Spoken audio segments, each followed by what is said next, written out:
سەرۆکایەتی پەرلەمانی کوردستان و سەرۆکی فراکسیۆنەکان لەسەر پرسی دەستور و ویلایەتی سەرۆکایەتی هەرێم کۆبوونەوە و سەرۆکی فراکسیۆنی پارتی دیموکراتی کوردستانیش دەڵێت لەسەر پرسی سەرۆکایەتی هەرێم پێویستە لیژنە 21 کەسێکە بۆ چوونی لایەنەکان یەکلا بکاتەوە. هیچ لایەنێکی سیاسی بە ئێمەشەوە هەڵوێستی ڕسمی خۆی ڕانەگەیاندووە لەسەر ئەو بابەتە و شێوازی چارەسەرکردنی لە بەرێمە لە دانوستان داینە ئێمە لێژنەیەکی دەستوریمان تەشکیل کردووە یاسایەکمان دەرکردووە بۆ ئەو بابەتە ناکرێت لە پشتی یاساکە و لە پشتی لێژنە دەستوریەکە ئێمە بین فراکسیۆنەکان و حیزبەکان کۆ ببینەوە.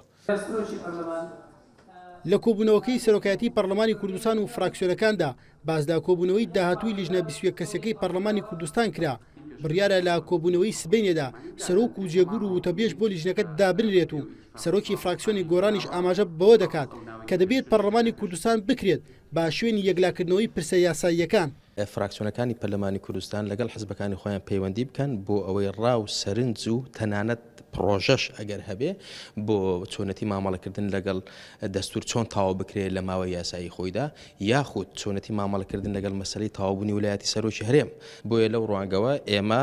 و حیزبەکانی کەش دەستمان بە گفتوگۆ کرد و بڕیارە لەگەڵ حیزبەکانی خۆمان لە پەیوەندیدا بین بۆی ڕاو سەرنج و پرۆژە بهێنینەوە بۆ چۆنەتی مامەڵەکردن لەگەڵ مەسەلەی سەرۆکایەتی هەرێم. بڕیارە سەرجەم فراکسیۆنەکانی پەرلەمانی کوردستان بۆ چوونەکانی خۆیان لەسەر پرسی ویلایەتی سەرۆکایەتی هەرێم بێنە پەرلەمانی کوردستان و لە کۆبوونەوەکانی داهاتوودا قسەی لەسەر بکەن. سەرۆکی فراکسیۆنی یەکێتیش دەڵێت دەبێت بە یاسا ئەو پرسە یەکلایی بکرێتەوە. هەڵگیراوە بۆ هەفتەی ئایندە بۆی بە تەواوەتی وچە نەزەڕی حیزبەکانمان بێنینەوە ناو پەرلەمانی کوردستان و ئەم بابەتە یەکلایی بکرێتەوە بە شێوازێک کە قانونی بێت نەک هیچ جۆرە ڕێ و شوێنێکی ناقانونی و ئەوەندەی کە دەشبینرێ زۆر بمان لەگەڵ ئەوەدایان بە پێی دەستور ئەم بابەتە یەکلایی بکرێتەوە و لە بەشێکی زۆری لایەنە سیاسیەکانیش لەگەڵ مەسەلەی یەکلایکردنەوە یەکلایکردنەوەی ئەم بابەتەن لەگەڵ دەستوری لە ناو دەستوری هەرێمی کوردستان و لە ڕێگەی لیژنە 21 کەسێکە.